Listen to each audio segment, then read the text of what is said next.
రోజు గవర్నర్ గారి ప్రసంగంలో బడ్జెట్ సంబంధించిన ప్రసంగంలో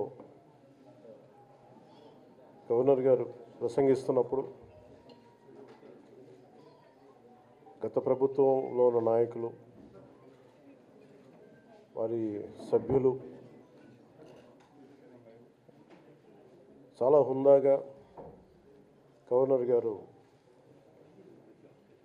ప్రభుత్వం తరపున ఆయన సందేశాన్ని తీసుకెళ్తున్నప్పుడు వారు చేసింది ఏమాత్రం సబబుగా లేదు. గవర్నర్ గారికి గత నెల రోజులుగా ఆయన ఆరోగ్య పరిస్థితి బాగా లేకపోయినా కానీ కంటిన్యూస్గా తీవ్ర జ్వరంతో బాధపడుతున్నప్పటికీ కూడా ఆయన ప్రత్యేకించి వచ్చి ఆయన ఈరోజుని చాలా ఘనంగా చాలా బలంగా ఈ మెసేజ్ని ఇచ్చినందుకు ముందుగా గవర్నర్ గారికి మా ప్రత్యేక ధన్యవాదాలు. గవర్నర్ గారి ప్రసంగంలో వైసీపీ అగ్రనాయకత్వం కానీ సీనియర్ నాయకులు కానీ వారి ఎమ్మెల్సీ సభ్యులు కానీ గవర్నర్ గారి ప్రసంగం పత్రులు చించేయడం కానీ లేదంటే వారు ప్రత్యేకించి డిమాండ్ మాకు ప్రతిపక్ష హోదా ఇవ్వాలి అనేది చాలా బలంగా మాట్లాడుతూ వచ్చారు. ఇది అడిగితే వచ్చేది కాదు, అది ప్రజలు ఇస్తేనే వస్తుంది. బేసిక్గా ఒకటి హయ్యెస్ట్ మెజారిటీ ఎవరికి ఉంది వాళ్ళు ప్రభుత్వం ఫామ్ చేస్తారు, వాళ్ళకంటే నెక్స్ట్ స్టేజ్ ఎవరికి ఉంటే వాళ్ళకి ప్రతిపక్ష హోదా ఇస్తారు. అంతేగాని గతంలో మేము ప్రభుత్వాన్ని పరిపాలించాం కాబట్టి మా ప్రతిపక్ష హోదా ఎవరికి ఇవ్వరు. కనీసం జనసేన కంటే కూడా ఒక సీట్ ఎక్కువ వచ్చినా కానీ వాళ్ళకి ప్రతిపక్ష హోదా దక్కేది. ఈరోజున ప్రభుత్వంలో సెకండ్ లార్జెస్ట్ పార్టీ జనసేన. దాన్ని ప్రజల దృష్టికి తీసుకొద్దాం. వైసీపీ నాయకులు వాళ్ళు చేస్తుంది ఏంటంటే మాకు ప్రతిపక్ష హోదా ఇస్తే తప్ప మేము అసెంబ్లీలో అడుగు పెట్టాం లేదంటే ప్రసంగాలను అడ్డుకుంటాం అని ఇది సరైన మెసేజ్ బయటికి వెళ్దాం. ఇది రైట్కు సరైన విధానం కూడా కాదు. ఇది ప్రజలందరికీ తెలియజేయాలనుకున్నాం. ఇది ప్రతిపక్ష హోదా ఏ పరిస్థితిలో వస్తుందంటే మీకు రూలింగ్ పార్టీస్ కంటే కూడా రూలింగ్ పార్టీ కంటే కూడా అత్యధికంగా ఇంకొక సీట్లు వాళ్ళకంటే మీరు వస్తే దాని తర్వాత స్థానం మీకు వస్తే ఖచ్చితంగా ప్రతిపక్ష హోదా వాళ్ళకే ఉంటుంది. 21 సీట్లు ఉన్న జనసేన 11 సీట్లు ఉన్న వైసీపీకి ప్రతిపక్ష హోదా ఎలా వస్తుంది?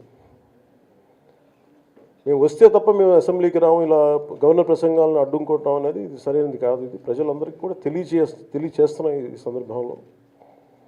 అందుకని ఇది భవిష్యత్తులో కూడా మేము కోరుకునేది వైసీపీ నాయకుల్ని మీకు ప్రతిపక్ష హోదా ఇవ్వకపోయినా ప్రజలు మీకు 11 సీట్లు ఇచ్చారు, దాన్ని గౌరవించి మీరు అసెంబ్లీకి రండి. మీ స్థాయికి తగ్గట్టుగా మీకు మీకు ఎన్ని ప్రశ్నలు అడగాలో దాన్ని తగ్గట్టుగా ఇస్తారు మీకు.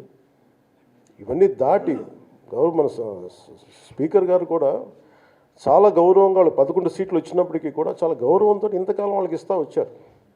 ప్రశ్నోత్తరాల సమయంలో కూడా ఆయనకి ఇచ్చారు. గతంలో కూడా ఇవన్నీ ఆయన రావడానికి కూడా ఆయన ఎలా రావాలి ఏం చేయాలి దానికి కూడా చాలా ఏమాత్రం ఇబ్బంది పెట్టకుండా గతంలో కూడా చేశారు. ఫస్ట్ మీరు మనకి గవర్నమెంట్ ఫామ్ అయిన తర్వాత కూడా వీటిని దృష్టిలో పెట్టుకొని వైసీపీ కొంచెం హుందాగా వ్యవహరించాల్సిన అవసరం ఉంది. వైసీపీ నాయకులకు కూడా మీకు బాధ్యత ఉంది. గవర్నర్ గారి ప్రసంగాన్ని మీరు ఆ విధంగా మీరు ప్రశాంతంగా విని దాన్ని వచ్చే జరుగుతున్న సమావేశాల్లో మీరు దాని లోటుపాట్లు మీరు చెప్తే బాగుంటుంది తప్ప ఇలా కూర్చోబెట్టి అరుపులు కేకలు ఇది సమంజసంగా లేదు. అంటే అర్ధాంతరంగా ప్రతిదానికి అసెంబ్లీలోకి రాగానే గొడవ పెట్టుకోవాలి, దేన్నైనా విభేదించాలనేది ఇది ఒక చాలా లో లెవెల్ ఆలోచన విధానం, లో లెవెల్ స్ట్రాటజీ. అది ప్లీజ్ మీరు అప్గ్రేడ్ అవ్వండి, మీరు అప్లిఫ్ట్ చేసుకోండి, మీరు కూర్చోబెట్టి డెమోక్రటిక్ ప్రాసెస్కి గౌరవం ఇవ్వండి. మనస్ఫూర్తిగా వైసీపీ నాయకులకి ఇది నా విన్నపం, నా విజ్ఞాపన. This what I would like to say. And నిజంగా కావాలి అంటే మీరు ఈ 5 సంవత్సరాల్లో మీరు ప్రతిపక్ష హోదా మీకు రాదు, అది మీరు మెంటల్గా ప్రిపేర్ అయిపోండి. 11 సీట్లతోటి మీకు ప్రతిపక్ష హోదా ఇవ్వబడదు, రాదు. ఎందుకంటే ఇట్ ఈస్ చంద్రబాబు గారు, గౌరవ ముఖ్యమంత్రి చంద్రబాబు గారు డిసైడ్ చేసేది కాదు. జనసేన డిసైడ్ చేసేది కాదు. దానికి రూల్స్ ఉన్నాయి, దానికి రెగ్యులేషన్స్ ఉన్నాయి, నార్మ్స్ ఉన్నాయి. ఉదాహరణకి నేనే ప్రభుత్వం, మన కేంద్ర ప్రభుత్వం ఫార్మేషన్కి మేము వెళ్ళినప్పుడు పార్లమెంటరీ లీడర్ని ఎన్నుకోవాలి మనం కూర్చున్నప్పుడు, ఎన్డీఏ పక్ష నాయకుడు ఎన్నుకోవాలనుకున్నప్పుడు నేను నాయకుల స్థాయిలో నేను కూర్చున్నాను. అదే నేను ఇక్కడ మంత్రిగా ప్రమాణ స్వీకారం చేసేటప్పటికి నన్ను ప్రధానమంత్రి గారి పక్కన నన్ను కూర్చోబెట్టలా. నేను డిప్యూటీ సీఎం అయినప్పటికీ కూడా అది మంత్రి హోదానే కాబట్టి తిరిగి నన్ను మంత్రులందరూ పక్కనే కూర్చోబెట్టారు తప్ప ప్రత్యేకంగా నన్ను అక్కడ కూర్చోబెట్టలేదు. They are very specific rules and regulations నడుస్తాయి. ఉదాహరణకి పొద్దున కూడా స్పీకర్ గారు ఎదురొస్తే, నేను అసెంబ్లీలోకి అడుగు పెడతా ఉంటే స్పీకర్ గారు ఎదురొచ్చారు.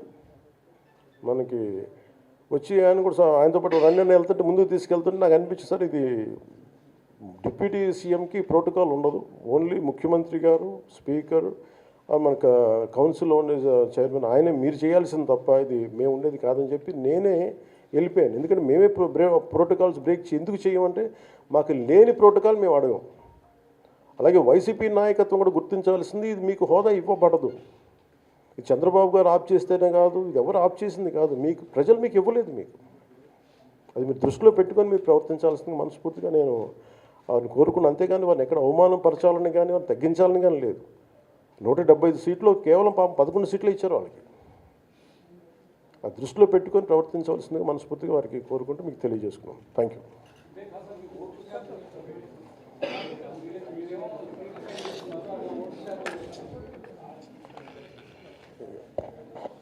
ఫస్ట్ అప్పుడు ఏం చేయాలంటే సార్,